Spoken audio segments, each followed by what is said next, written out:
Hello students, welcome to aimsindia online classes. This is a chemistry session. Here we are discussing about the chapter air and its constituents. In this session we are going to just see the introduction part of this chapter. Okay, you know we can survive without food for few days, isn't it? If it is without water, we can survive hardly few hours or hardly 1 or 2 days. But without air, can we survive few hours? No, we cannot. We cannot survive without air or oxygen even for few minutes also. Can you last a minute without oxygen? No, we cannot.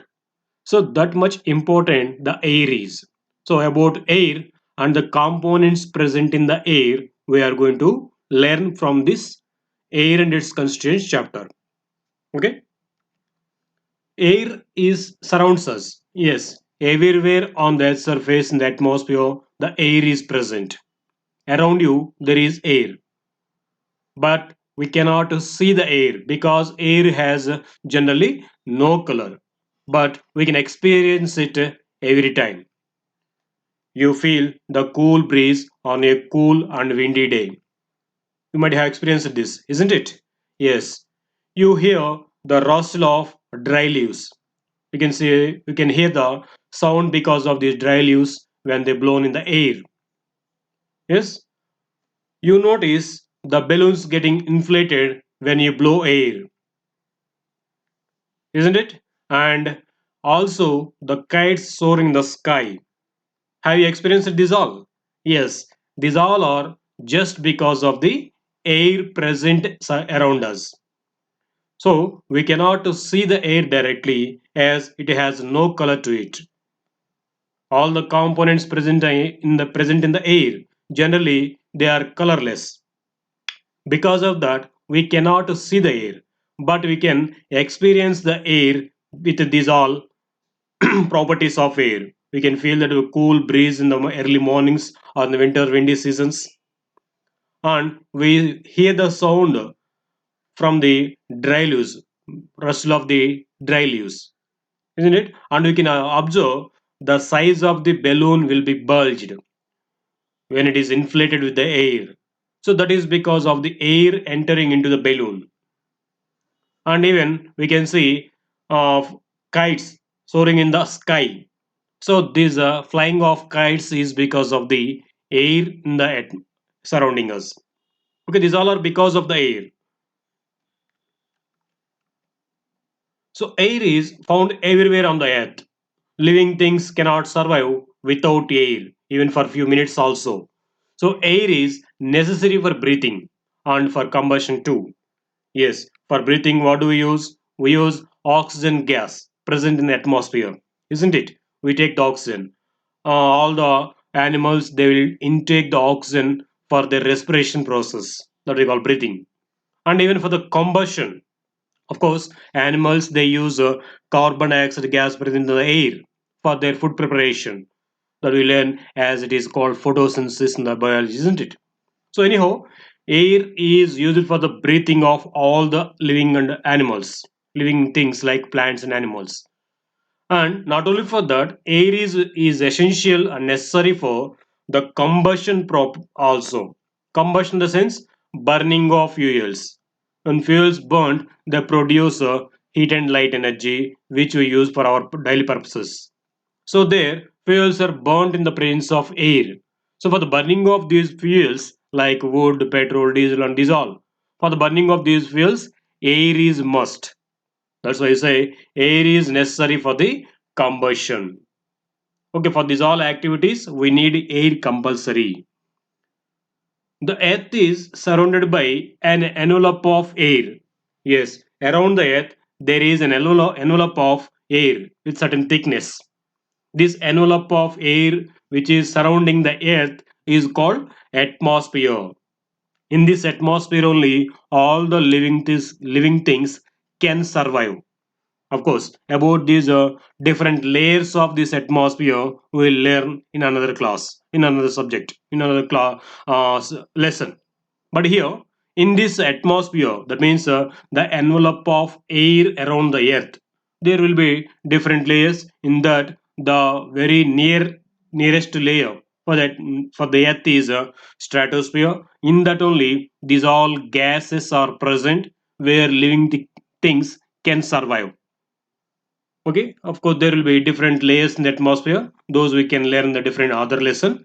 Now here the point is, air is everywhere around the earth on the earth surface. Earth surface is completely covered with air. This air consists of different gases. It is very important for our survival. Not only for the human beings, even for the animals, plants. For this all, air is must. One or another component of the air is used by all the living things. For example, human beings itself, if we take, we need compulsory oxygen for every second. We take the oxygen gas present in the air for our breathing, for our respiration process, isn't it? And in the same time, plants, if we take, they need carbon dioxide gas for the preparation of food in their leaves. In this way, animals, plants, and all the living things, they need air. Air is an essential component. Okay. Now, the air not only contains oxygen and nitrogen, but also a variety of other gases in small amount. See here, the percentage quantities of the gases in the atmospheric air they have mentioned here with a pie chart, pie diagram. If you see, the chief component among them is all atmospheric gases is nitrogen. It is present around 78% in the atmospheric air. 78% of the atmospheric air is almost composed of nitrogen. And if you see the remaining, out of the remaining, see this, if you take the complete air in the atmosphere, if it is this pi, this 78% is because of nitrogen, and the remaining, in the remaining 21% is oxygen. So we can say atmospheric air majorly consists of these two gases. What are those two? Nitrogen and oxygen. Major component is nitrogen, which is present in around 78%. And the next one is oxygen, which is present around 21%. In the remaining 1%, there are so many gases. Not only these two, there are some other gases also, like carbon dioxide. Carbon dioxide is present in the atmosphere in 0.03 percentage, and there is even argon gas also, and some other gases, remaining noble gases, and dust particles, water vapor, and these all are present in the remaining percentage. So the major components are nitrogen and oxygen, and then the considerable quantities are argon and carbon dioxide. Argon is present around 0.9%. It may vary from one place to another place, but it is around 0.9 percentage. Whereas carbon dioxide 0.03 percent it is available. Okay, this is about the composition of the atmospheric air. Along with these two, there are some other traces of noble gases, and in the atmosphere, in another layer called troposphere, there is one more important gas called ozone. We know ozone is protecting us, all the living things on the earth, from the harmful radiation coming from the sun by filtering that radiation, isn't it? Of course, that is also one of the gases. And there are some noble gases also in the traces quantity. What are these noble gases? Gases like helium, neon, argon, krypton, xenon. These gases are called noble gases. These gases, they do not participate in the chemical reactions. They won't combine with any other chemicals, and they won't combine themselves also. That is why they are called noble gases. These gases are also present in the atmospheric air in the traces. Traces means very small quantities. Out of these, argon is present around 0.9%. Remaining are very small quantities still. Anyhow, along with the nitrogen and oxygen, these all gases are also present in the atmospheric air. In addition to these, there are impurities like dust particles, carbon particles, even carbon monoxide, nitrogen dioxide, and even sulfur dioxide also. Not only those gases, in trace quantities, small quantities, there are some other pollutions or polluting gases also, like dust particles and even carbon particles. When fuels are burnt in the vehicles, they produce some carbon particles also because of incomplete combustion of fuels. So not only carbon particles, often they produce this carbon monoxide also because of the insufficient incomplete combustion of fuels. They produce these carbon particles as well as carbon monoxide gases. These also will be present in the atmospheric air. And along with that, from the factories, some other harmful gases also will be produced, like nitrogen dioxide, sulfur trioxide. These gases also will be evolved from the factories. So, along with the remaining major components, these polluting gases also present in the atmospheric air in traces. Okay, the composition of the air changes from place to place. In cities where there are more vehicles, factories, etc., the percentage of carbon dioxide is more than the that in the villages. Yes, actually we are doing the percentage of carbon dioxide is 0.03% atmosphere, but it may not be. It is actually the average quantity, but it may not be exactly the same in all the places on that surface. Suppose if you take certain villages or in the forest areas where the vehicles will be less and plants and trees will be more. What will be in that area? The carbon dioxide quantity will be less and oxygen quantity will be more. Whereas if you take some cities where there are more vehicles and more factories, what happens? There the quantity of oxygen will be less because consumption is more. And these vehicles and factories, they produce more carbon dioxide and some other impurities. In this way, the carbon dioxide quantity will be more in the cities where pollution is being more, like vehicles and factories. If we compare the same with in the villages, there pollution is somewhat less, so the carbon dioxide quantity will be somewhat less when compared to cities. So those we have told in general, but these compositions may be varying from place to place based upon the conditions in that place. Okay,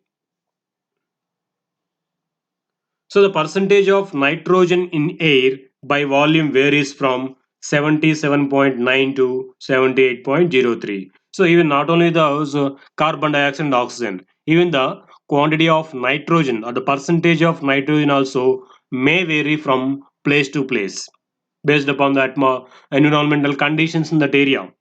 The percentage of these gases may vary. For example, they have given here the percentage of nitrogen from place to place, it may vary.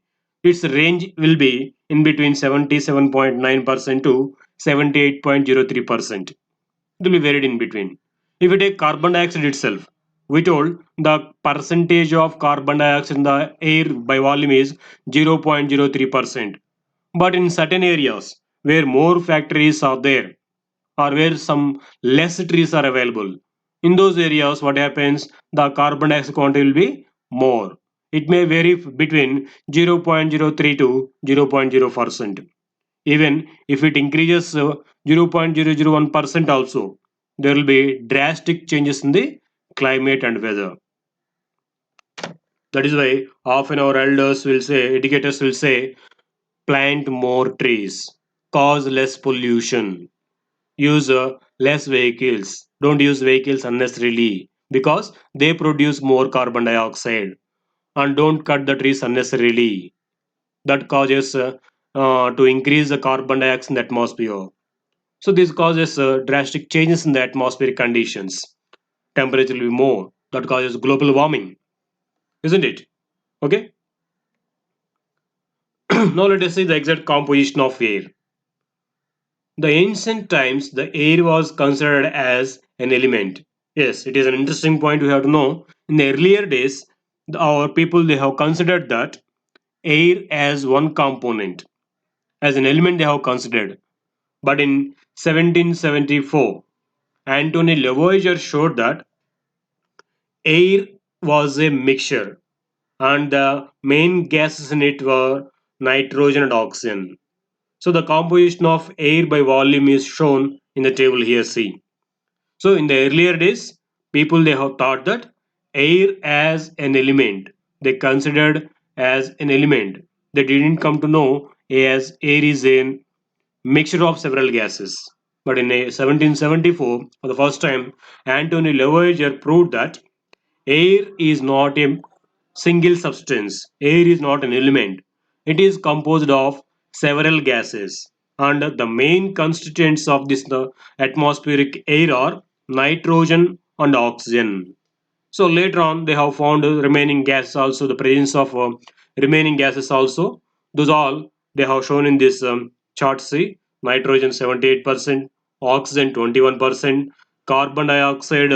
It varies from one place to another place, as we told. Where the plants are being more, their carbon dioxide quantity will be somewhat less. Where population is being more and plants are being less. In those areas, the quantity of carbon dioxide will be more, isn't it? So it may be varying from 0.03 to 0.04 percentage. And the remaining inert gases like argon, they exist around 0.9 percentage. And the remaining gases like water vapor major quantity, it also varies from one place to another place. Where water bodies are more like rivers and lakes and oceans, in those areas, water vapor will be more in the air. In the dry areas like deserts, the quantity of water vapor will be less in the air. So this water vapor quantity also varies from one place to another place. Even other impurities like as we told, these nitrogen dioxide, sulfur dioxide, carbon dioxide, carbon monoxide, these quantities also varies from one place to another place. Where uh, where pollution causing things like factories and these all are more, in those areas these impurities will be more. Okay, that is why it is shown here as they vary from one place to another place, right? The constituents of air lie side by side in the atmosphere without losing their properties. Yes, it is one of the important and interesting point.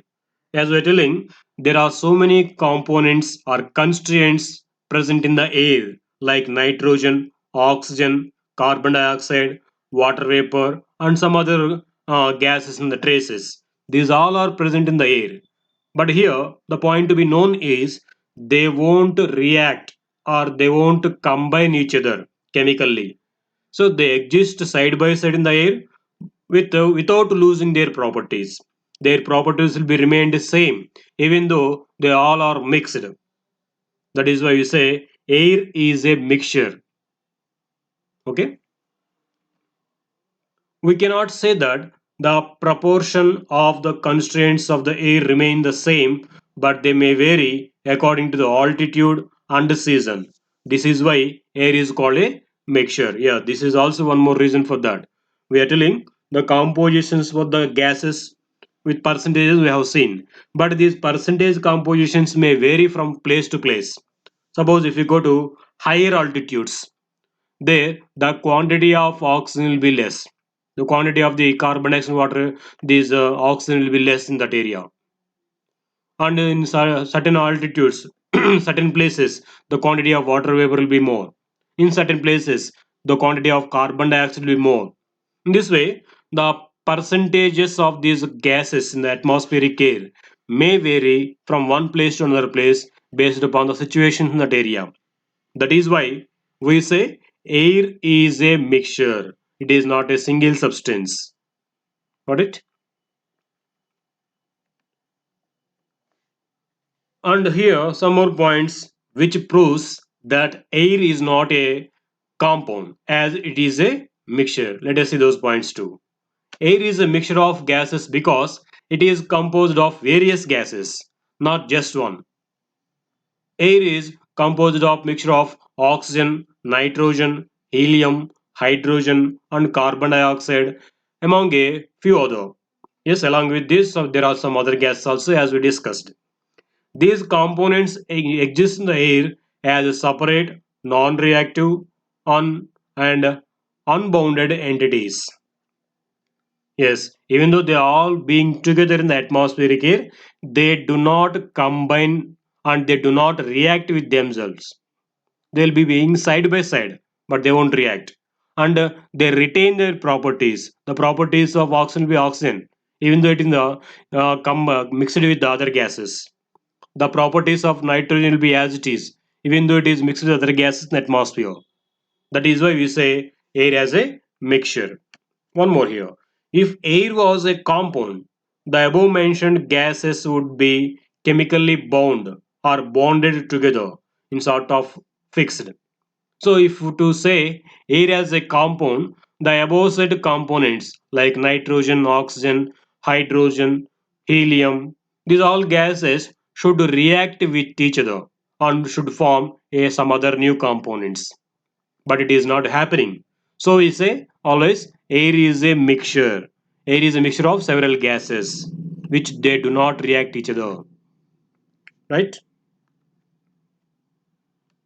What are the characteristics of this air being a mixture?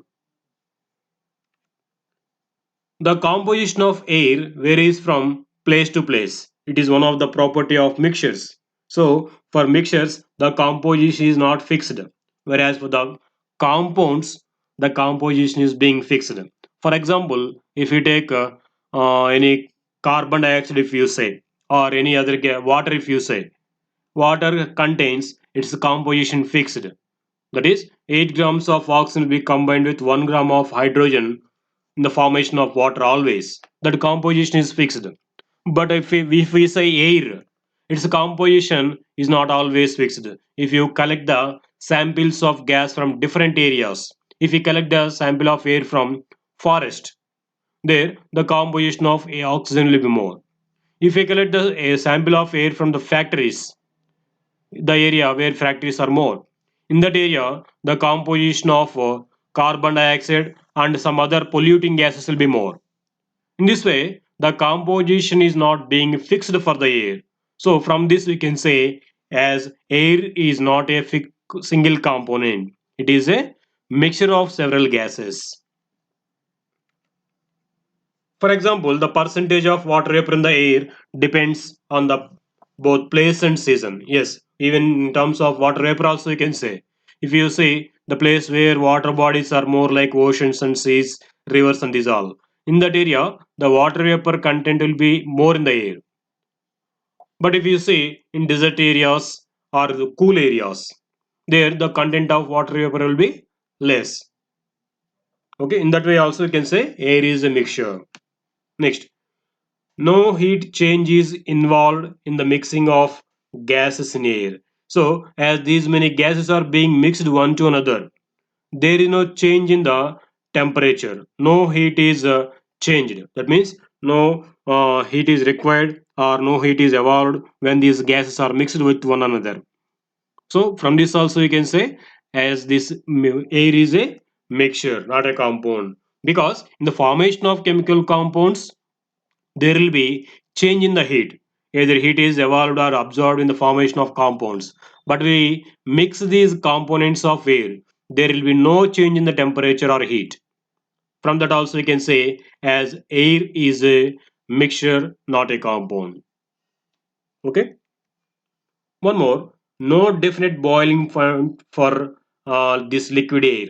So when it is liquefied, there will be no fixed boiling point because it has different components in it. If you take only one component, for example, if you take water, if you boil it, it will be boiled at a fixed temperature, that is 100 degrees Celsius temperature, because it is one single component. But if you take air at a different, when you liquefy the air at different temperatures, different components will be converted into gaseous state. They'll be boiled off. So you can, from this also you can say air as a mixture of several gases. Air has no definite chemical formula. If I say water, its formula is H2O. If I say calcium limestone, Its molecular formula is CaCO3. In this way, for the chemical substances, single and pure substances, we can say a prescribed chemical formula for it. But if I say air, what can we say chemical formula for air? There is no fixed chemical formula for air because it is not a single substance. It contains so many substances in it with different chemical formulae. Okay. Separation of air into various components can be done by physical methods. Yes, by using physical techniques, we can separate the components of air, where the components of a compound cannot be separated by physical means.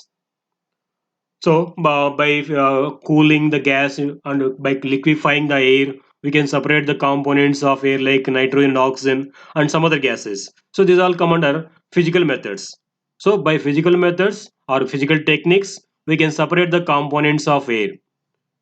So, this also proves as it is a mixture, not a compound. If it is a compound, the components or constituents cannot be separated by physical means. For example, if you take water itself, what are the components of water? Hydrogen and oxygen. They are combined in the chemical way. Now, can we separate this hydrogen and oxygen by using any physical means like filtration or evaporation or distillation? Any else? Can we? No, because it is a chemical substance in that components are combined chemically in the fixed ratio. So that cannot be separated by any physical means. Whereas air can be separated by using physical separation techniques like fractional distillation or fractional liquefaction. By some techniques, air components can be separated. So this also proves air as a mixture. These all are the characteristics of air which proves as air is a mixture, not a compound, right? Air does not exhibit definite chemical properties of its own. Yes, it is also some more points we can say here. Air does not show a definite chemical properties. If you take air from certain place, it will show some properties. If you take the air from some other place, it may have different from this because the composition will vary, right? The components of air retain their individual properties. As we're telling, air contains different components. Even though they are mixed, their properties are being retained. For example, if you say general air consists of majorly nitrogen and oxygen, these two are mixed. Even though they are mixed, the properties of oxygen won't be changed. It retains its original properties. Even the nitrogen also in the same way. The properties or characteristics of nitrogen won't be changed even though it is mixed with other gases like oxygen. Right? Air consists of many gases like nitrogen, oxygen, carbon dioxide, and water vapor. Right? These all are the properties or characteristics of air which proves it as a mixture, not a compound. Right? Next, the important properties of air, let us see here. Air is a colorless gaseous substance. As we told at the starting, we cannot see the air, but we can feel the air because it is a colorless gaseous substance. Air has volume and occupies space. Air has weight and exerts pressure in all directions. So for this all, we might have seen some experiments which proves these properties of air, isn't it? Air usually contains some water vapor that we say as moisture. Air usually has some speed. Yes, air won't be in the rest position. Air will be always moving from one place to another place in the atmosphere. That will be because of that, it will be having some speed. We said wind speed it is. Air has temperature. Because of the presence of constituents in the air, it traps some sunlight into that. The gases like water vapor, carbon dioxide, these gases absorb the heat which is given by the sun and they trap this heat in them. Because of that, air will be having certain temperature in it. Okay, these are the properties of air. Thank you for watching our video. Please subscribe our YouTube channel Aims Today for latest updates on recorded videos.